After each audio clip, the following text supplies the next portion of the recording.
Good morning and welcome to Farm Factor. I'm your host, Jamie Bloom. Today we catch up with Kyle Bauer at the Commodity Classic in New Orleans, where he visits with Tyson Foods Dr. Daugherty. Next, enjoy our weekly Kansas Soybean update. Then Kyle is back with Carolyn O'Neil, a reporter for the Atlanta Journal-Constitution, and Darren Wallis with Bear Crop Science. We'll end with another episode of Plain Talk with Kyle and Duane Toews. Stay with us.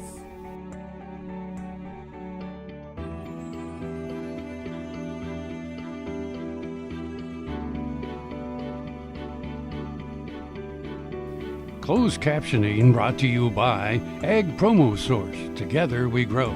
Learn more at agpromosource.com. This segment brought to you by Kansas Grain Sorghum. Growers working together.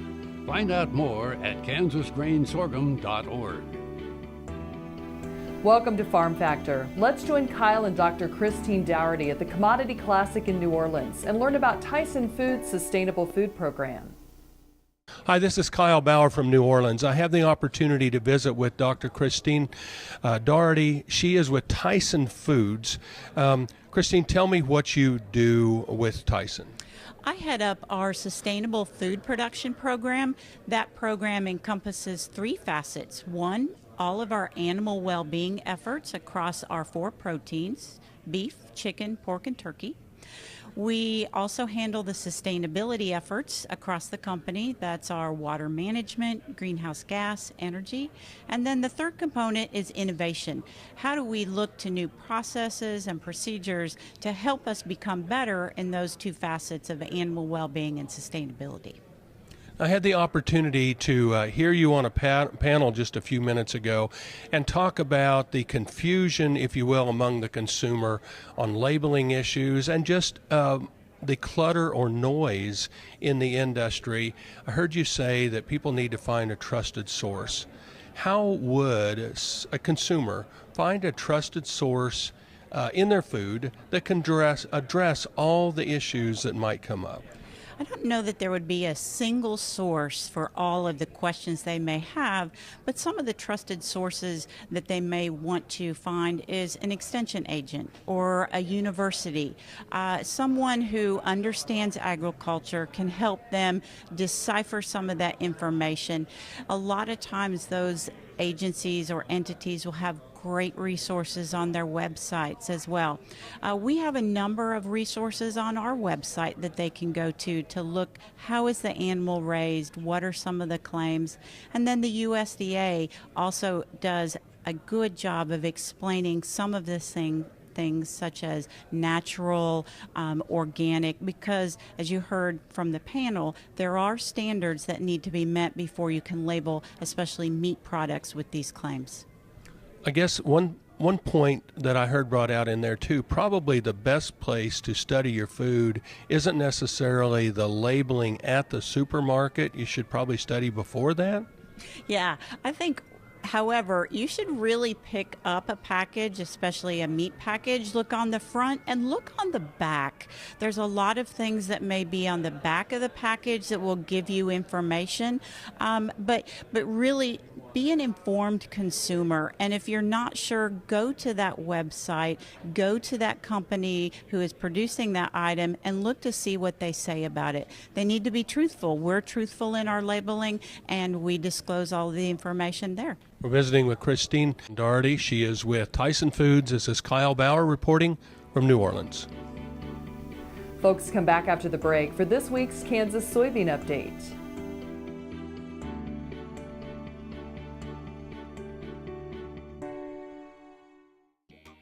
The Kansas Wheat Innovation Center in Manhattan is rediscovering ways to get improved varieties and new genetics in the hands of farmers faster. Grower-led and checkoff-funded research initiatives are bringing about positive change. This grassroots leadership provides a strong voice in Topeka and Washington, D.C. Now is the time to partner with Kansas Wheat in moving wheat forward. Kansas Wheat Commission and Kansas Association of Wheat Growers. Farmers investing in their future and yours. Log on to rediscoverwheat.org. Lecompton. The name was splashed across newspapers throughout America and Europe. It was debated in the halls of Congress. Lecompton interprets its unique territorial history with 2 museums and other sites. Events throughout the year celebrate history and community. Experience the life of the mountain man, American Indian, trappers, and traders at the annual Bald Eagle Rendezvous, September 22nd, 23rd, and 24th. Spend the day in historic Lecompton, shopping, eating, savoring the rich history. Valley Vet Supply is devoted to providing information and professional quality products at reasonable prices. Valley Vet Supply. Watch Ag AM in Kansas online at agaminkansas.com.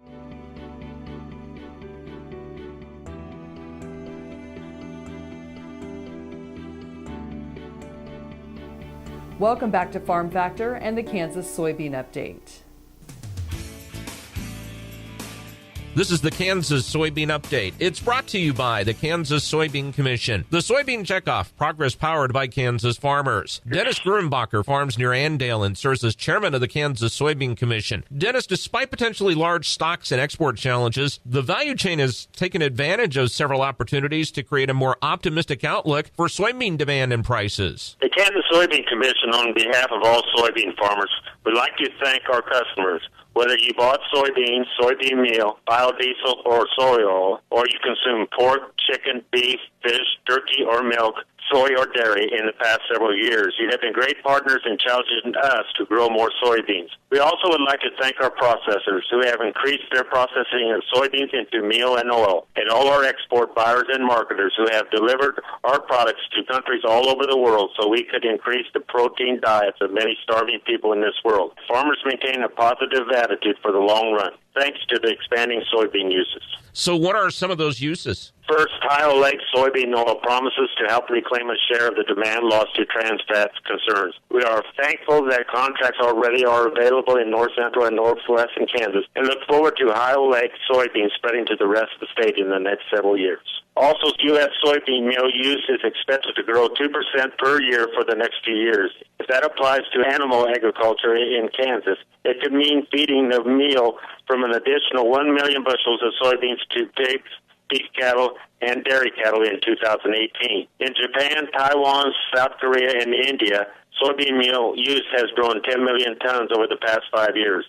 That's more than 425 million bushels. Our global development partners at the World Initiative for Soy and Human Health, U.S. Soybean Export Council, Kansas State University's IGP Institute continue to enhance U.S. soybean market preference, consumption, and utilization. As for the soybean oil market, biodiesel use about 1/4 of U.S. production. If renewable fuels legislation favors expansion, biodiesel use of soybean oil could increase significantly up to another 3 billion pounds, or about 280 million bushels. Finally, new uses in consumer and industrial products are growing rapidly and providing price support for farmers. The checkoff and the entire value chain have worked for more than 20 years to build demand. Therefore, while soybean production has increased more than 70% over that period, the inflation-adjusted price has held its own. That is Dennis Grumbacher, who farms near Andale. He serves as chairman of the Kansas Soybean Commission, and he's our guest on the Kansas Soybean Update. It's brought to you by the Kansas Soybean Commission, the Soybean Checkoff, progress powered by Kansas farmers.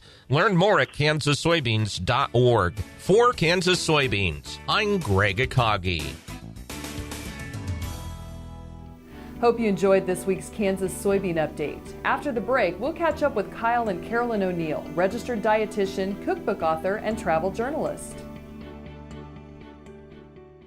Soil is the life of a farm, and for 25 years, SureCrop Liquid Crop Nutrition has helped growers produce abundant quality crops while preserving and improving the soils they steward. SureCrop offers complete soil and plant analysis with cropping recommendations, delivery direct to your on-farm storage, and quality crop nutrition custom blended for your field. Choose SureCrop for the assurance of excellence for your soil. Call today or visit their website for more information. Support Kansas agriculture education with an AgriTag. AgriTags are available anytime at your county treasurer. They look great on cars and trucks. For more information, go online to ksagclassroom.org. Buying a car shouldn't be this hard. And at Brown Chevrolet Buick in Wamego, it isn't. It's actually awesome. Whether you want a new or used car or truck, Toby's team can make the deal. Even if you want to custom order a new car or truck, Toby's team can make the deal. See Toby's team at Brown Chevrolet Buick in Wamego. We're awesome. This segment brought to you by Kansas Grain Sorghum, growers working together. Find out more at kansasgrainsorghum.org. We're back. Let's join Kyle and Carolyn O'Neil as they discuss her perspective on the food industry. Hi, this is Kyle Bauer. I have Carolyn O'Neil with me. We are currently in New Orleans. She has an interesting perspective when it comes to the food industry in that she's worked with CNN, has been a reporter, is a reporter for major news companies, has to report on food every day. Carolyn, how do you do that and remain credible and sort through mistruths? Well, you know, I do believe that I am credible. I currently report for the Atlanta Journal and Constitution, which is a major news daily. I have a weekly column that I'm responsible for. And believe you me, if you have to write something every week, it comes up pretty fast. And you think, what am I going to write about this week? You asked about credibility. I am credible only in that I feel like I have the knowledge to, as a registered dietitian with a master's degree in nutrition and over 20 years of experience of witnessing the roller coaster, if you will, of research on food, nutrition, agriculture, and all the trends. I mean, I just think that's not even something I think about because I care about finding the best information and then finding the best ways to translate it. Okay, so if credibility comes from people trusting the way you translate the science because you understand it first and foremost, so you can put it into a common language, I think that is the answer. But you know what? Beyond credibility, I think today as journalists, we worry about relatability. You know, are you really connecting with folks and what they're really concerned about, what they're afraid of, what they'd like to splurge on, what they're curious about. And of course, that's going to morph from if it's a mom with little kids to maybe a senior adult. You know, there are legitimate concerns on health issues, whether it be gluten-free, or many other things, allergies, but it appears that a lot of people take advantage of that on marketing and even marketing of research to get playtime in the news. Well, you know, let's address what's happening in the food marketplace, first of all. And, you know, when you go to the supermarket, you see so many things that are on a package, whether it says gluten-free and maybe it's a product that never contain gluten to begin with. I'll use a silly example, but it's a true one. Water. I actually saw gluten-free water recently, and I thought, well, that is ridiculous. But then I thought, okay, let's say if you're celiac and you really do have to avoid it. Their tagline was, because you can never be too sure. Now, with allergies, I think it's also important, too. I mean, they may say on a milk product, gluten-free. Well, there's no gluten in milk, but maybe it was from a facility that could potentially have also run some other products that happen to have gluten in there because of the wheat or whatever was there. So some of it, you're like, is this like a water is wet? Or is it just something to reassure consumers, hey, we've done the worrying for you? You know what I mean? And I think there's value to that. But then some of the marketing claims, I think they're just trying to jump on a health halo. You know, now with Greek yogurt, and you know, and it's a snack cake, but they're trying to make the snack cake seem more healthy by saying, oh, we had a Greek yogurt in the recipe. We're visiting with Carolyn O'Neil. This is Kyle Bauer reporting from New Orleans. After these words from our sponsors, we'll be back with Kyle and Darren Wallis with Bear Crop Science. To see this show and past episodes of Ag AM in Kansas, go online to agaminkansas.com. Biodiesel made from sustainable resources is diversifying our fuel supply. This year, biodiesel will displace over 1 billion gallons of fossil fuel nationwide. It's making our economy stronger and our communities healthier. It's working here and across America. Get biodiesel going in your community. Visit americasadvancedbiofuel.com.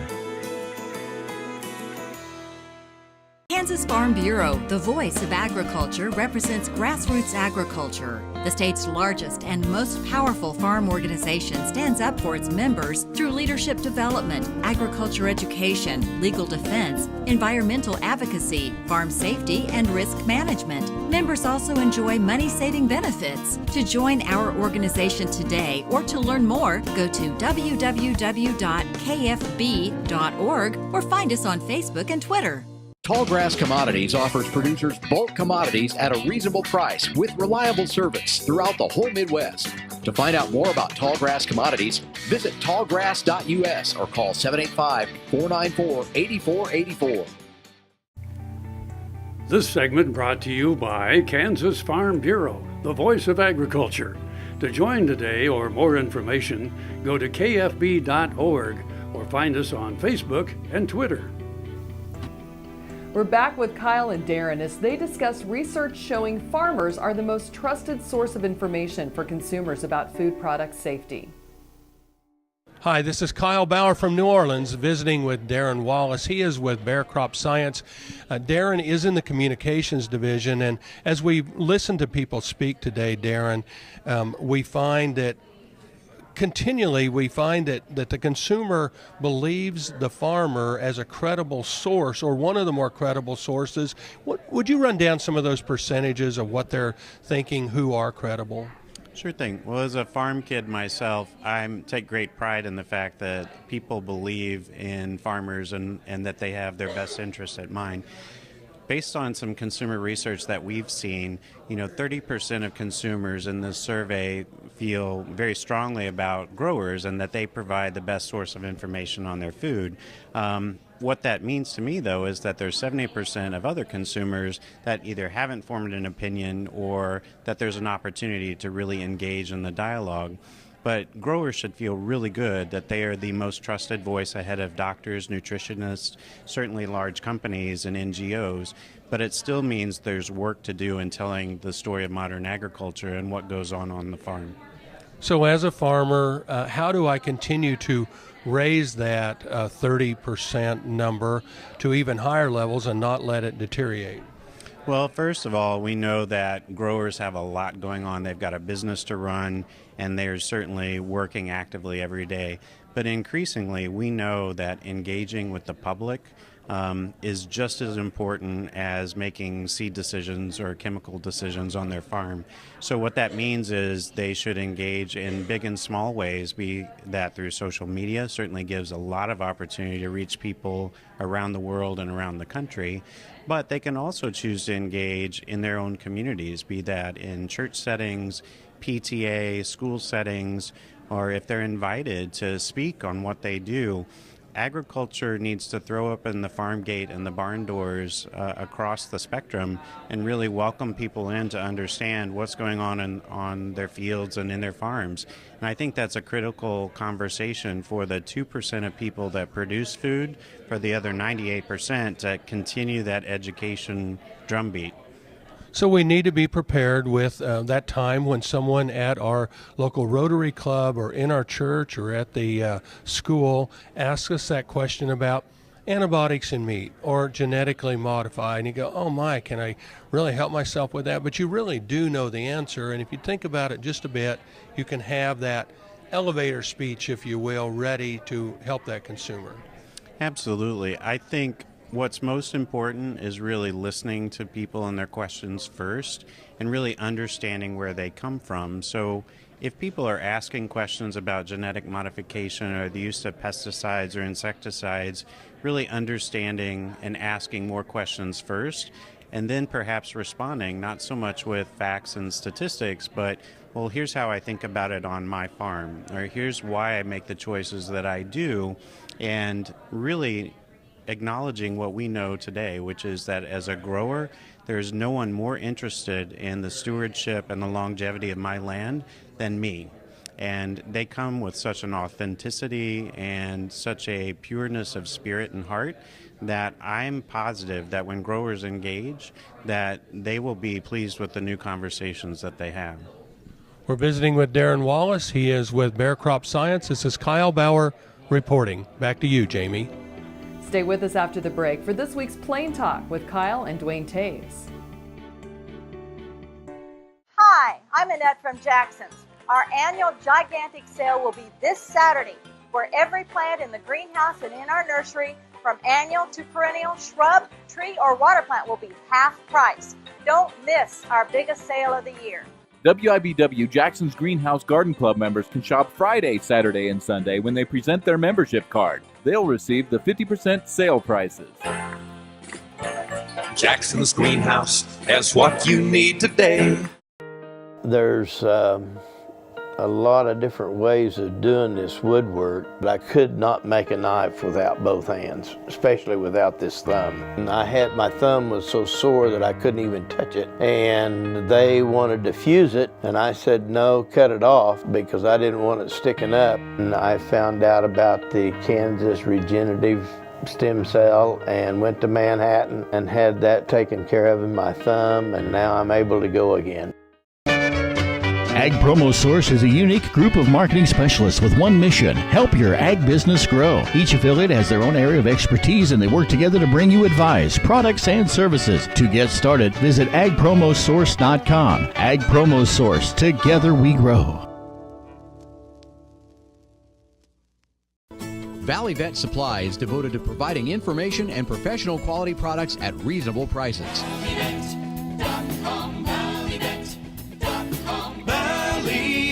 Supply. Watch Ag AM in Kansas online at agaminkansas.com.